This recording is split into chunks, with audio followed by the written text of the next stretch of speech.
El Señor esté con ustedes. Evangelio de nuestro Señor Jesucristo según San Lucas. El ángel Gabriel fue enviado por Dios a una ciudad de Galilea llamada Nazaret, a una virgen que estaba comprometida con un hombre perteneciente a la familia de David llamado José. El nombre de la virgen era María. El ángel entró en su casa y la saludó diciendo: «Alégrate, llena de gracia, el Señor está contigo». Al oír estas palabras, ella quedó desconcertada y se preguntaba qué podía significar este saludo. Pero el ángel le dijo: «No temas, María, porque Dios te ha favorecido. Concebirás y darás a luz un hijo y le pondrás por nombre Jesús. Él será grande y será llamado Hijo del Altísimo. El Señor Dios le dará el trono de David su padre, reinará sobre la casa de Jacob para siempre y su reino no tendrá fin». María dijo al ángel: «¿Cómo puede ser eso si yo no tengo relación con ningún hombre?».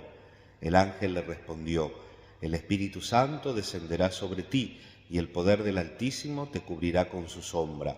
Por eso el niño será santo y será llamado Hijo de Dios. También tu parienta Isabel concibió un hijo a pesar de su vejez, y la que era considerada estéril ya se encuentra en su 6º mes, porque no hay nada imposible para Dios». María dijo entonces: «Yo soy la servidora del Señor, que se haga en mí según tu palabra». Y el ángel se alejó. Palabra del Señor.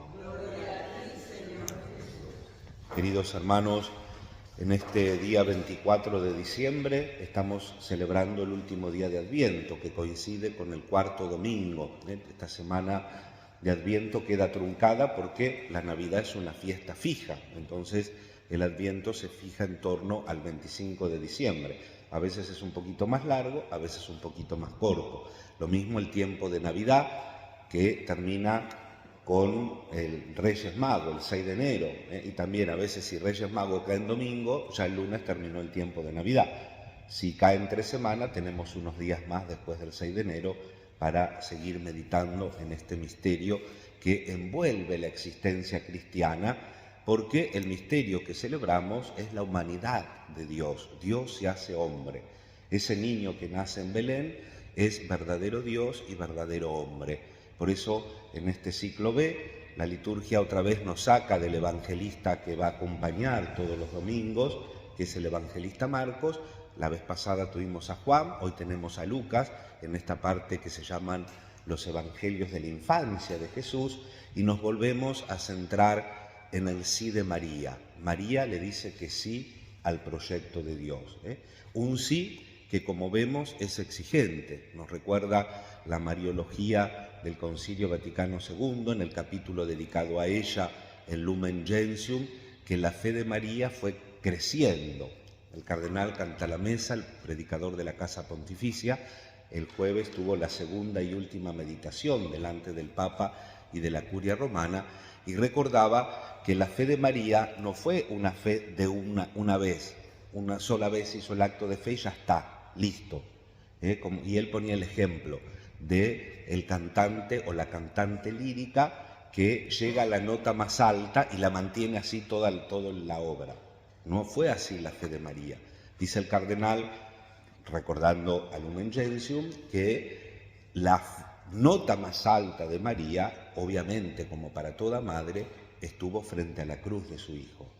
Cuando María no sabía de qué manera, pero Dios iba a transformar ese sufrimiento de Jesús en gozo, en alegría, no solamente para Él, sino para todos nosotros que somos su pueblo.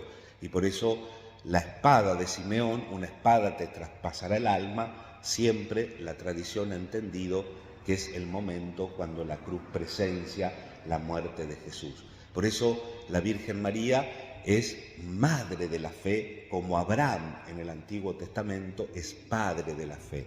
La carta a los Hebreos nos dice que Abraham creyó contra toda esperanza, y María es la que cree contra toda esperanza, porque la mano de Dios, como nos recuerda el Génesis, se detuvo cuando iba a matar a su hijo, pero la mano de Dios no se detiene en Cristo. Cristo muere por nosotros, por supuesto que resucita, y está sentado a la derecha del Padre, y desde allí ha de venir a juzgar a los vivos y a los muertos. Queridos hermanos, la palabra de Dios de este día nos invita a decirle que sí, que sí. A pesar de todo lo que podamos tener, de las distracciones que podamos tener, a pesar de las noches oscuras, a pesar de los dolores, a pesar de las guerras, a pesar de los problemas económicos que siempre nos asolan en nuestra querida Argentina, sin embargo, siempre en la noche de la Navidad y en la noche de la vida brilla la luz del sí de María y el sí que nosotros también tenemos que ir aprendiendo a dar. Si leemos, y lo vamos a hacer en la liturgia, pero a veces en la liturgia estamos un poco o distraídos o preocupados, qué sé yo. Hoy tenemos los perritos callados, pero yo a veces tengo acá el concierto de los perritos, sobre todo a la tarde, entonces vos estás predicando y guau, guau, guau, guau, guau, guau, guau. Bueno, por más que uno haga el esfuerzo, te distraen las cosas, ¿no es cierto? Y a veces hay distracciones internas, pensamientos, sentimientos, la cabeza que funciona como puede, no como uno quiere, y entonces tenemos que superar todo eso y volver, porque la liturgia es ese amalgamamiento entre lo divino y lo humano. Dios se hace niño en Belén y nace en circunstancias difíciles. Este año se celebran los 800 años del primer pesebre en Greccio, en Italia. El gran difusor de la tradición de hacer el pesebre fue San Francisco de Asís. Ya había habido antes un pesebre en Nápoles, pero él hace, y como era muy famoso, su costumbre es la que primó y por él la tradición llegó también a nosotros, sobre todo a través de la cultura europea, italiana, española, que tienen un culto, como se dice allí, por el Belén, por el nacimiento, por los pesebres. ¿Y por qué lo hizo? Uno ve el pesebre, yo tengo el pesebre en mi casa enorme, acá tengo el pesebre también, y se pone tierno, pero la realidad del pesebre es una realidad dura. Comenta el biógrafo de San Francisco, Tommaso di Celano, este fraile, comenta que San Francisco quiso hacer el pesebre porque él estaba sorprendido de la kénosis de Dios, del anonadamiento de Dios. Dios es tan grande que no tiene miedo de hacerse pequeño. Dios es tan poderoso que no tiene miedo de hacerse débil. Y eso le fascinaba a San Francisco. Entonces, él quiere ver todo lo que no tenía Jesús cuando nació, todo lo que le faltaba. Entonces, en la capilla, para la misa de Nochebuena, hizo poner la caja donde comían los animales, trajo un buey, trajo un burrito y trajo una familia que había dado a luz. Por eso en los murales que recuerdan este episodio en la vida de San Francisco se lo ve a él agarrando un nenito, que era un nenito recién nacido. Hizo un pesebre viviente para ver todo lo que le faltaba a Dios. Y si uno completa esto con la exégesis, sabemos que ¿quiénes fueron los primeros en adorar al niño? Los pastores. Y los pastores eran personas de fama, de reputación mala, porque a veces eran un poquito relajados, a veces robaban, se quedaban con lo que no era propio, y sin embargo esta gente es la que le dice que sí también a Dios, como la Virgen en Nazaret, en ese pueblito que era desconocido de la Biblia, apenas unas docenas de familias, y Dios se manifiesta. Y fíjense que Lucas, que lo estuvimos leyendo toda esta semana, porque esta semana las lecturas estaban puestas como paralelismo entre la primera Antiguo Testamento y el Evangelio, el Nuevo Testamento, vemos las dos anunciaciones de Lucas, la que veíamos hace unos días de San Juan Bautista, Zacarías, Jerusalén, la gran Jerusalén, la Jerusalén que se va a proyectar al cielo, la nueva Jerusalén, la celestial, la flor y nata de la clase media, Zacarías, de la tribu de Leví, sacerdote, le tocaba hacer el incienso, recibe el anuncio del ángel de que no hay nada imposible para Dios, y él ¿qué dice? Y no cree, dame garantías, le dice. Entonces le dice el ángel, por no haber creído te quedarás mudo.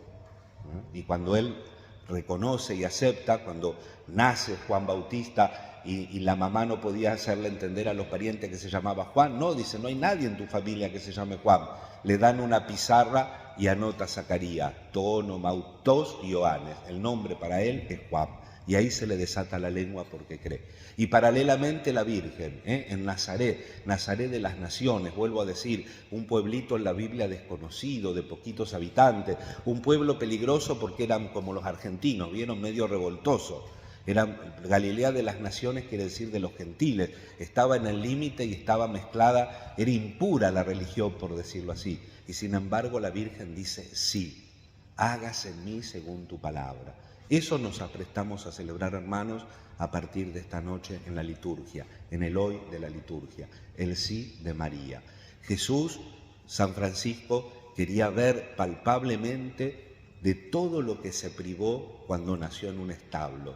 Y entonces, hermanos, nosotros no tengamos miedo de que nazca en nuestro corazón. Aunque no esté del todo preparado, aunque no nos sintamos dignos, Cristo quiere nacer en tu corazón. No le cierres las puertas de tu vida. El Señor Jesús nos ayude, nos bendiga, nos ilumine y nos acompañe siempre la intercesión de María para que nos susurre cuando dudamos que siempre le tenemos que decir que sí a Dios. Ojalá que así sea. Creo en Dios,